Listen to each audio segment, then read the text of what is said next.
কিরে ভাই, এখানে দাঁড়িয়ে কি করছিস? রিয়া, কাকার আম গাছে যেভাবে আম ঝুলছে না, একটাও যদি খেতে পেতাম। তাহলে চলো চুপি চুপি যাই গাছের নিচে।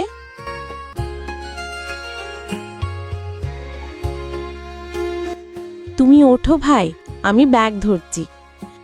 ওই কে রে গাছে আম চুরি করছিস?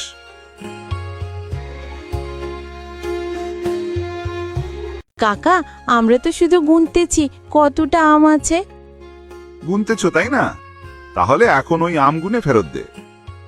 কাকা, আজ আপনি আম তুলতে পারতেন না, কারণ গাছের ডালে মৌচাক ছিল, আমরা সেটা সরাতে গিয়েছিলাম। হ্যাঁ কাকা, আপনার জন্যই মৌচাক সরাতে গিয়েছিলাম। সত্যি? তোমরা দুষ্টু কিন্তু মন ভালো। যাও, এই 3টে আম তোমাদের পুরস্কার। দেখলে ভাই, বুদ্ধি থাকলে আম মেলে। আর মিথ্যে বললে মৌমাছিও কামড়ায়।